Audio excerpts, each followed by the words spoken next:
열왕기상 4장입니다. 열왕기상 4장 20절에서 34절까지, 열왕기상 4장 20절에서 34절까지 한 절씩 교독하겠습니다. 4장 앞부분도 약간 다룰 텐데 읽지는 않고요. 20절부터 마지막 절 34절까지 한 절씩 교독합니다. 20절 하나님 말씀이 이러합니다. 유다와 이스라엘의 인구가 바닷가의 모래같이 많게 되매 먹고 마시며 즐거워하였으며, 솔로몬이 그 강에서부터 블레셋 사람의 땅에 이르기까지와 애굽 지경에 미치기까지의 모든 나라를 다스림으로 솔로몬이 사는 동안에 그 나라들이 조금을 갖춰 생겼더라. 솔로몬의 하루의 음식물은 가는 밀가루가 30고루요, 굵은 밀가루가 60고루요, 짐소가 10마리요, 초장의 소가 20마리요, 양이 100마리이며 그 외에 숫사슴과 노루와 암사슴과 살찐 새들이었더라. 솔로몬이 그 강 건너편을 딥사에서부터 가사까지 모두 그 강 건너편의 왕을 모두 다스림으로 그가 사방에 둘린 민족과 평화를 누렸으니, 솔로몬이 사는 동안에 유다와 이스라엘이 단에서부터 브엘세바에 이르기까지 각기 포도나무 아래와 무화과 나무 아래에서 평안히 살았더라. 솔로몬의 병거의 말 외양간이 4만이요 마병이 12,000명이며 그 지방들은 각각 자기가 맡은 달에 솔로몬 왕과 왕의 상에 참여하는 모든 자를 위하여 먹을 것을 공급하여 부족함이 없게 하였으며, 또 그들이 각기 직무를 따라 말과 준마에게 먹일 보리와 꼴을 그 말들이 있는 곳으로 가져왔더라. 하나님이 솔로몬에게 지혜와 총명을 심히 많이 주시고 또 넓은 마음을 주시되 바닷가의 모래같이 하시니, 솔로몬의 지혜가 동쪽 모든 사람의 지혜와 애굽의 모든 지혜보다 뛰어난지라. 그는 모든 사람보다 지혜로워서 예스라 사람 에단과 마울의 아들 헤만과 갈골과 바다보다 나음으로 그의 이름이 사방 모든 나라에 들렸더라. 그가 잠언 3,000가지를 말하였고 그의 노래는 1,005편이며, 그가 또 초목에 대하여 말하되 레바논의 백향목으로부터 담에 나는 구슬초까지 하고, 그가 또 짐승과 새와 기어다니는 것과 물고기에 대하여 말한지라. 34절 같이 할게요. 사람들이 솔로몬의 지혜를 들으러 왔으니 이는 그의 지혜의 소문을 들은 천하 모든 왕들이 보낸 자들이라. 아멘. 어떤 조직이든 어떤 이렇게 오르게니제이션에서 이 사람을 뽑아서 이 세우는 일은 매우 중요한 일이고, 또 그 일은 결코 쉬운 일은 아닌 것 같습니다. 제가 한자는 잘 모르는데 이런 말이 있더라고요. 인사가 만사다라는 말이 있더라고요. 인사가 만사다. 이 인사, 사람을 뽑아 세우고 일을 맡기는 것이 만사다. 너무도 중요하다. 모든 일같이 이제 중요하다는 의미인데요. 오늘 4장 전반부에 보면은 솔로몬 왕이 그의 이제 신하들을 임명하여서 나라의 조직을 세우는 내용입니다. 제사장을 세우고 사관과 군대 군사령관과 관장의 두령과 국내 대신과 노동 감독관을 이제 임명하여 세웠습니다. 그리고 솔로몬은 전 나라를 12지방으로 나누고 12지방을 관할할 관장을 세워서 각 지방에서 1년에 한 달씩 왕의 식물을 공급하게 했습니다. 이 솔로몬 왕은 왕이 된 후 나라를 좀 더 조직적으로 다스리기 위해 이 조직을 재정비했는데요. 이 다윗이 다스리던 시대에는 제일 먼저 나오는 이름이 군대 장관입니다. 근데 오늘 열왕기상 4장에 보면은 솔로몬 시대에는 군대 장관 이름이 먼저 나오지 않고 제사장의 이름이 제일 먼저 언급이 됩니다. 제사장의 이름이. 즉 솔로몬의 통치 시대는 이제 전쟁이 그치고 평화의 시대가 임했음을 말하고 있고요. 또 백성들의 믿음을 굳게 세우는데 힘을 쓰겠다는 의지가 엿보이는 것 같습니다. 이렇게 여러 조직을 세우고 사람에게 직분을 맡기는 것은 솔로몬 혼자로는 모든 것을 다 할 수 없기 때문입니다. 교회도 마찬가지입니다. 교회 안에는 직분을 받은 자들이 있고 여러 기관들이 있습니다. 그 이유는 무엇입니까? 맡은 자들이 각기 감당해야 할 일들이 주어졌기 때문에 책임이 있다는 거죠. 한 사람 혼자 다 못한다는 거죠. 함께 해야 된다는 거죠. 솔로몬이 이제 조직을 세우고 리더들을 뽑을 때에 두 가지 원리를 적용했는데요. 첫 번째는 그는 아버지 다윗 시대에 중요한 직책을 감당했던 자들을 여러 사람 세웠습니다. 예를 들어서 대제사장 아사리아는 다윗을 섬겼던 사독의 아들인데요. 그를 데리고 왔습니다. 그리고 서기관 엘리호압과 아히야도 다윗 시대의 서기관이었는데 어떻게 합니까? 솔로몬이 함께 합니다. 군사령관 분하야도 다윗 시대의 사람인데 솔로몬이 함께하게 합니다. 보통 새로 왕이 되면, 보통 대통령이 새로 뽑게 되면 완전히 사람들을 다 개편하잖아요. 다 바꾸잖아요. 물론 그럴 수도 있겠죠. 근데 솔로몬은 이 아버지 다윗과 연결된 신실한 리더들을 어떻게 했습니까? 함께 해서 조직을 세웠습니다. 어쩌면 이게 지혜인 것으로 생각이 됩니다. 솔로몬은 왕이 되자마자 아주 성급하게 무리해서 개혁을 벌이지 않았다는 말입니다. 또 두 번째 원리는 다윗 시대의 핵심 리더들의 아들들을 세웠다는 것입니다. 예를 들면 5절에 보면은 나단의 아들 아사리아는 지방 관장의 두령이요 나단의 아들 사붓은 제사장이니 왕의 벗지요. 다윗 시대의 중요한 리더들의 아들들을 세웠습니다. 왜 그렇습니까? 다윗 시대의 리더들에게 잘 보이기 위함이 아니라 그 믿음의 신실한 아버지 밑에서 자란 아들들이 앞으로 나라를 위해서 좋은 리더의 역할을 감당할 수 있다고 생각했기 때문에 이제 함께 세운 거라고 생각이 됩니다. 지금 이 4장 앞부분의 내용들을 통해서 우리가 얻을 수 있는 이 영적 교훈은 하나님이 우리에게 맡겨주신 영적 책임이 있습니다. 맡겨주신 직분이 있고 자리가 있습니다. 그것을 우리가 어떻게 얻게 되었습니까? 사도 바울은 이렇게 증거하는데 한번 들어보세요. 디모데전서 1장 12절에 그가 이렇게 증거합니다. 나를 등하게 하신 그리스도 예수 우리 주께 내가 감사함은 나를 충성되이 여겨 내게 직분을 맡기심이니라고 했습니다. 사도 바울에게 어떻게 사도의 직분이 주어졌습니까? 주님이 그를 충성되이 여겨주셔서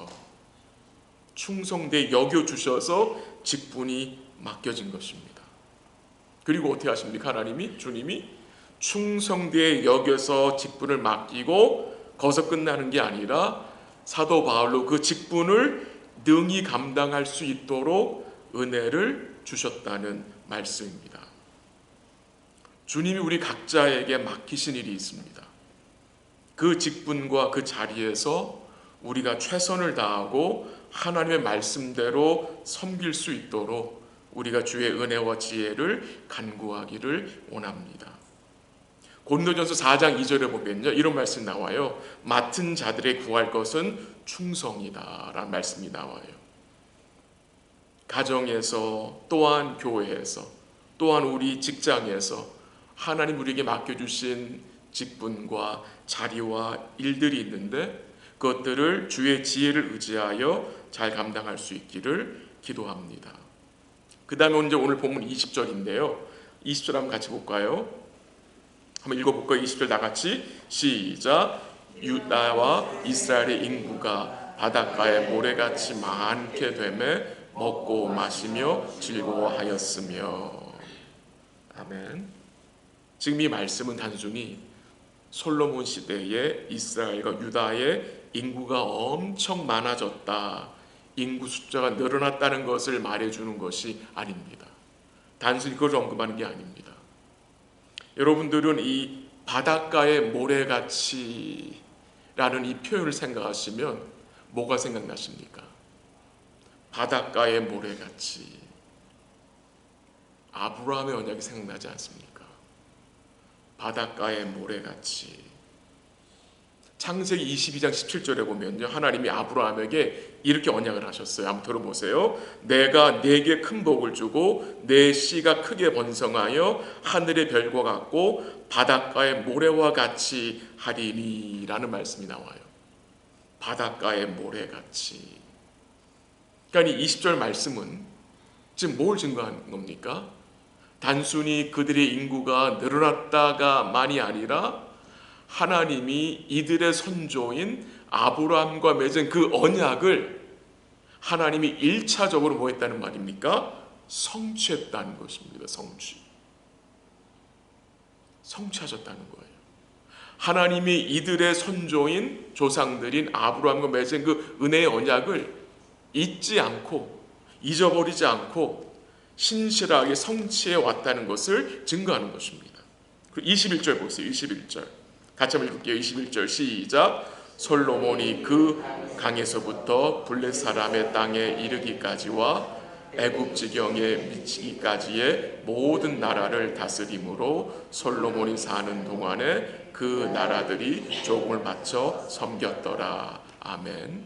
이 말씀도요, 지금 솔로몬이 여러 나라들을 블레셋 사람과 애굽 지경에 미치기까지 다스렸다는, 그 땅을 소유했다는 말씀이 있잖아요. 이거 역시 솔로몬이 많은 땅을 얻었다, 그냥 그 수준이 아니라 하나님이 아브라함에게 언약하신 것이 있어요. 창세기 15장 18절이 한번 들어보십시오. 이렇게 언약하셨어요. 그날에 여호와께서 아브라함과 더불어 언약을 세워 이르시되 내가 이 땅을 애굽 강에서부터 그 큰 강 유브라데까지 내 자손에게 주리라. 그 언약이 성취된 것을 여기서 우리에게 보여주시는 거예요. 그 오래전에 하나님이 아브라함과 맺은 언약을 다윗을 통해서 이루시고 그 다음에 그 다윗의 후손들이 솔로몬을 통해서 안식과 평강을 누리고 있다는 사실을 우리에게 지금 보여주고 있는 것입니다.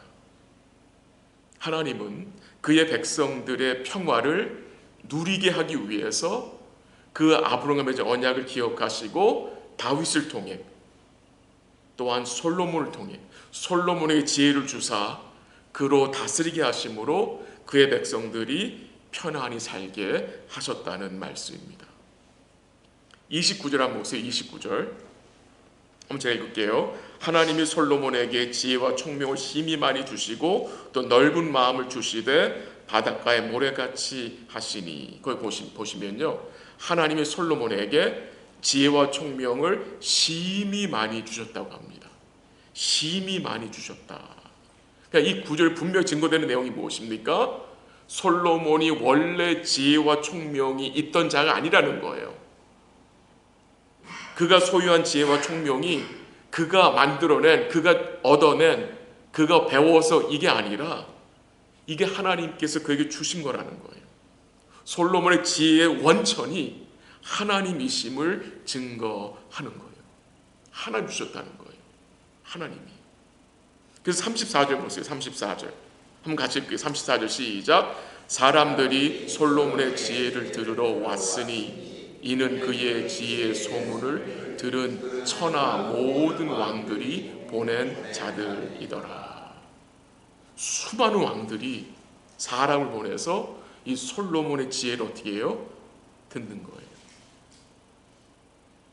하나님이 솔로몬의 지혜를 주신 목적이 무엇이겠습니까? 물론 3장에서는 그에게 지혜를 주셔서 솔로몬이 모든 송사를 하나님의 뜻대로 지혜롭게 분별하는 것도 되겠지만, 또한 하나님의 솔로몬의 지혜를 주신 목적은 이 지혜를 통해서 하나님이 영광을 받기 원하셔서 주신 거예요. 그게 누구를 통해서 드러나느냐? 스바 여왕을 통해서 드러나는데 한번 찾아볼게요. 열왕기상 10장에 있는데 한번 같이 가보죠. 좀 뒤로 가면 열왕기상 10장 가보세요. 10장 6절 가보세요. 10장 6절. 이방 여왕 스바 여왕이 솔로몬을 찾아와서 뭐라고 하는지 10장 6절부터 9절까지 한 줄 줘도 갑니다. 10장 6절 제가 읽을게요. 왕께 말하되 내가 내 나라에서 당신의 행위와 당신의 지혜에 대하여 들은 소문이 사실이로다. 7절 다같이 내가 그 말들을 믿지 아니하였더니 이제 와서 친히 본즉 내게 말하는 것은 절반도 못되니 당신의 지혜와 복이 내가 들은 소문보다 더하도다.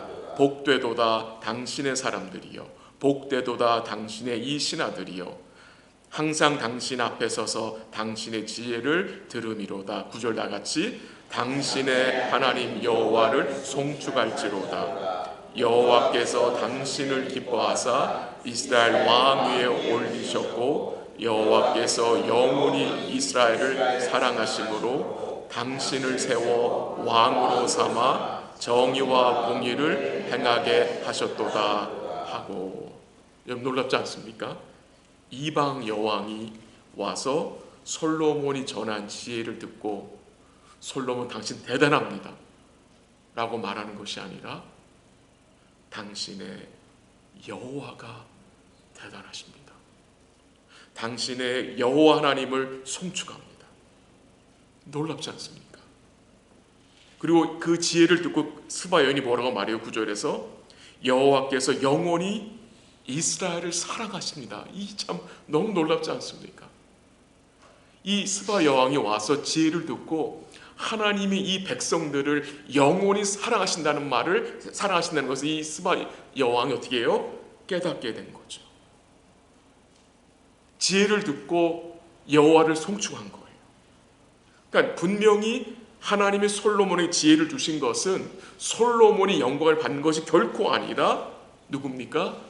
여호와 하나님이 영광을 받는 것. 그거죠. 놀라운 거죠. 그래서 이 지혜를 통해서 결국 누가 전해지는 겁니까? 여호와 하나님이 전해지는 거죠. 여호와 하나님이.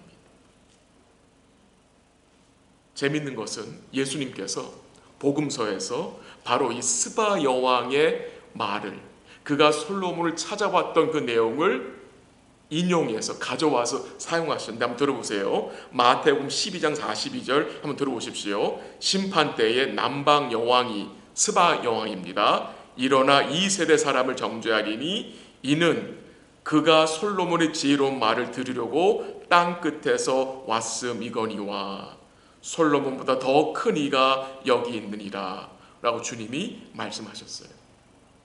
그러니까 이 솔로몬의 역할은 그가 지혜를 말함으로 하나님의 영광을 돌리고 동시에 오실 평강과 지혜의 왕신 누구를 보여주는 거예요? 예수님을.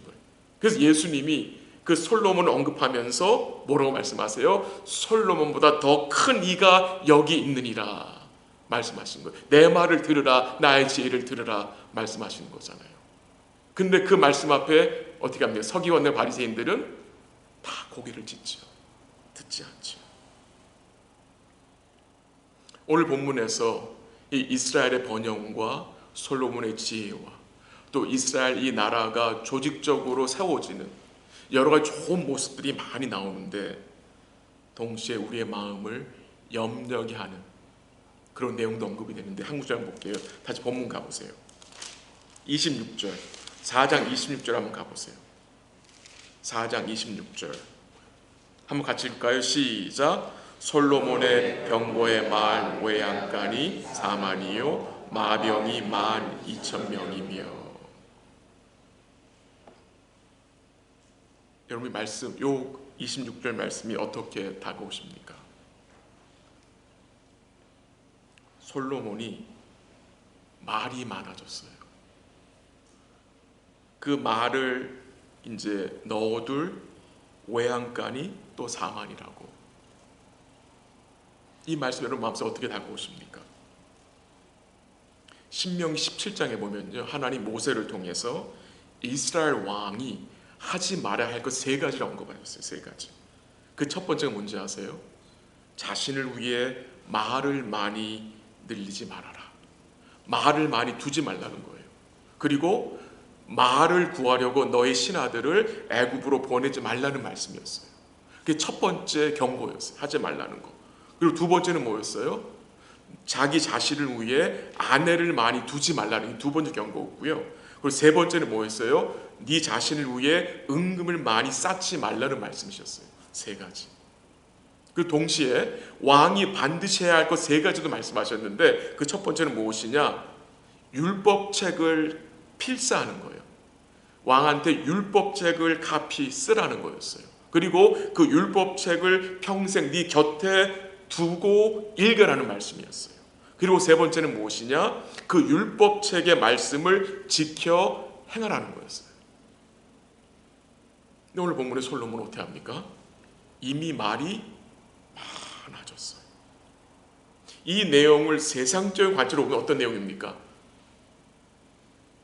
군사력이 대단하구나. 세상적인 생각을 하면은 아주 긍정적으로 이 나라가 정말 군사력이 강하게 세워져 막강한 것으로 여길 수 있지만, 또한 영적인 시각으로 보면은 이 26절 말씀은 결코 좋은 일이 아닙니다. 솔로몬이 이 수많은 말들을 어디서 얻었겠습니까? 어디서? 이 말들 대부분이 솔로몬이 이방 왕들의 딸들과 모였기 때문에 정략 결혼을 해서 얻은 말들입니다. 그리고 말을 자꾸 늘립니다. 그런 모습을 백성들이 보면은 백성의 마음속에 어떤 생각이 들겠습니까? 하나님이 세우신 언약의 왕이 하나님보다 말을 더 의지하는구나. 그 생각이 백성들 마음속에 들지 않겠습니까? 그 반대가 돼야 되는데, 솔로몬은요, 자기들의 신하들을 어디까지 보내요? 애국까지 보냅니다. 말들을 가져오게 합니다. 역대상 9장 25절에 보면, 역대하 9장 25절에 보면요, 솔로몬의 말들이 너무도 많아져 가지고요, 병거성을 따로 두어야 할 정도였습니다. 아예 말들을 둘 성을 만들었다는 말입니다. 이런 모습들이 세상적으로는 얼마나 막강해 보입니까? 말들이 너무 많아가지고 병거성을 져야 돼. 근데 하나님 편에서는, 믿음의 편에서는 이것은 너무도 큰 악이라는 것입니다. 하나님이 금하신 이 부분에 솔로몬이 무너졌을 때 다른 부분까지 무너지게 됩니다. 결국 솔로몬은 아내 700명과 첩 300명을 두었고요. 거기서 끝나지 않죠. 거기서 어떤 일이 또 벌어집니까? 그의 아내들이 솔로몬의 마음을 돌려 그 아내들이 섬기던 우상을 솔로몬이 어떻게 해요? 섬기게 돼요. 그래서 거기서 끝나지가 않아요. 항상 우상을 섬기면 항상 마음이 어디에 빼앗깁니까? 은과 금에 빼앗기게 됩니다. 은과 금에. 솔로몬이 결국 어디에 집착합니까? 하나님이 아니라 물질에 집착하게 되는 내용이 그의 삶에서 드러나잖아요. 오늘 본문 4장에서 솔로몬이 왕이 된 이후에 여러 가지 좋은 모습들이 여러 가지 나왔습니다. 신실한 리더들을 세우고 지방의 관장들을 세워 조직적으로 다스리고 백성들은 화평을 누리며 부족함이 없이 먹고 마셨습니다. 이스라엘의 지경이 확장되었습니다. 여러 나라들로부터 조공까지 받았습니다. 그러나 이 번영의 시기에 솔로몬이 조심하지 않은 부분이 있었습니다. 반드시 돌아봐야 할 부분이 있었는데 그 솔로몬이 그걸 놓친 거예요.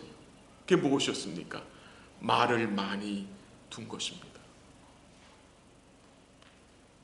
번영의 시기에 참 조심해야 되는 거죠.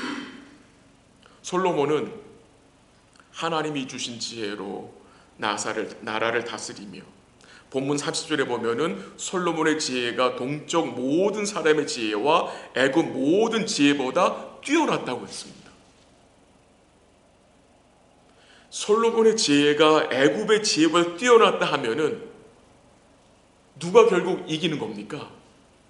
아무리 애굽이 강해도 이스라엘을 당하지 못합니다. 왜? 솔로몬의 지혜가 애굽 사람보다 뛰어나기 때문에. 근데 솔로몬이 어떻게 합니까? 애굽의 군사력을 의지하기 위해서 정략 결혼을 하잖아요. 본문 31절에 보면 솔로몬은 모든 사람보다 지혜로웠다고 하고요. 33절에 보면은 솔로몬은 모든 영역에서 탁월한 통찰력을 소유했고 폭넓은 이해력을 소유했다고 했습니다. 너무나 감사한 거죠. 너무나 귀한 거죠. 또한 이런 솔로몬의 복된 모습들은 지혜와 평강으로 오실 예수님을 우리에게 생각나게 하는 것도 있습니다. 주님이 지혜와 평강의 왕으로 오셔서 영원한 평강을, 영원한 나라에서 우리를 누리게 하시고 그 땅에 이르기까지 이 땅에서 주님 우리가 어떻게 하십니까? 하나님의 평강을 십자가의 은혜로 우리를 누리게 하시는데, 그 내용이 증거되지만 또한 동시에 솔로몬은 부족한 부분이 있었다는 말을 언급하고 있는 것입니다. 말씀을 정리해 봅니다. 솔로몬만이 아니라 오늘 우리 삶에도 주의 지혜가 정말 절실하게 필요합니다. 주의 지혜가 모든 부분에서 주의 지혜가 필요합니다.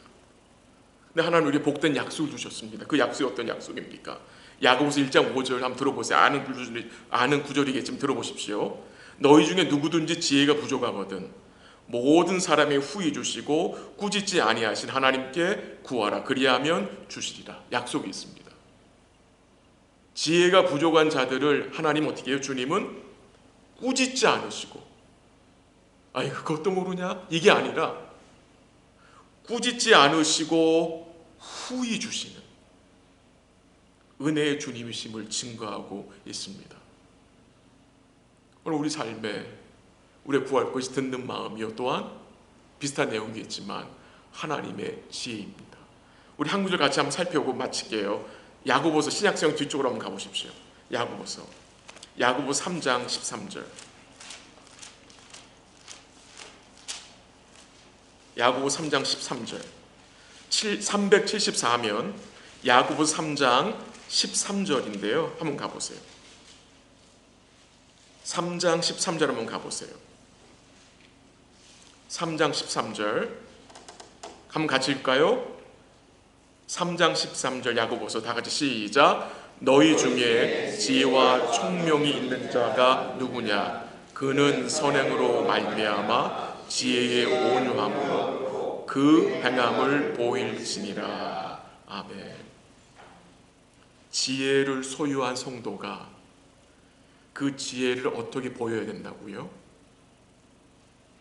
13절에서 뭐라고 말합니까? 지혜의 뭐로? 온유함으로. 지혜의 절친이 온유함입니다. 지혜의 절친이 온유함입니다. 이 하나님의 지혜가 뭐랑 함께 하는 거예요? 온유함과 같이 가야 합니다.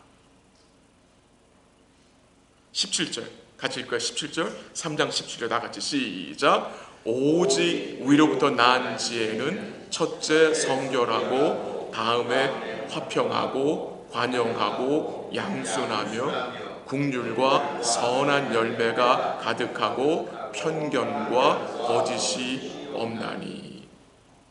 거기 분명히 나오죠. 위로부터 난 지혜를 말하고 있죠. 위로부터 난 지혜, 참 지혜죠. 하나님의 지혜죠. 말씀의 지혜죠. 이 말씀의 지혜가 어떻게 나타난다고 증거하고 있습니까? 성결, 화평, 관용, 양순, 긍휼, 선한 열매, 그리고 편견과 거짓이 없이 나타나야 한다고 많습니다. 우리가 지혜를 소유하는 게 너무나 귀한 것인데 이 지혜는요, 참 지혜는 어떻게 나타납니까? 온유함으로. 즉, 이 지혜는요, 성품으로 드러납니다. 성품.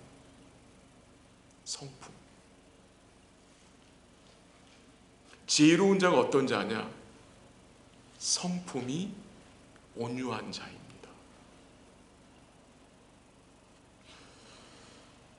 이 하나님이 주시는 지혜는요, 십자가의 지혜이기 때문에요, 이 세상은 십자가의 지혜를 어떻게 여기죠? 미련하고 어리석게, 거리게 합니다. 그게 세상의 반응입니다. 십자가의 지혜를요, 어리석게 여깁니다. 그리고 아무것도 아닌 것처럼 여깁니다. 그리고 세상적으로 보이는 지혜는 어떻게 생겼습니까? 어떻게 보입니까? 보암직합니다. 먹음직합니다. 우리 눈을 반짝하게 합니다. 잘 분별해야 합니다. 하나님이 주신 십자가의 지혜는 항상 보암직하지가 않습니다. 이렇게 튀지 않습니다. 먹음직하지 않을 때가 많습니다. 또 세상이 그리 좋아하지 않을 때도 많습니다. 그래서 정말 이 지혜를 구하는 데 있어서 우리는 분별력이 필요한 것입니다. 우린 다 지혜가 부족한 자들입니다. 특별히 교회를 합병하는 일이 이제 우리가 통과되고 이 일을 걸어야 되는데, 이 길을 걸어야 되는데 우리에게 지혜의 온유함이 드러날 수 있기를 간절히 기도하고요, 위로부터 임하는 참 지혜, 그래서 우리의 지혜로운 모습이 우리의 복된 신앙 인격으로 드러날 수 있기를 간절히 기도하고요, 그걸 기도하시고요, 하나님의 참 지혜이신 우리 주님을 남은 주간도 의지하고 말씀 가운데 주를 경외하며 그를 영화롭게 하며 살아가시는 복된 주간 될 수 있기를 주의 이름으로 간절히 기도합니다. 같이 한번 기도하겠습니다. 오늘 같이 기도하기 원하는 것은요, 위로부터 오는 지혜입니다.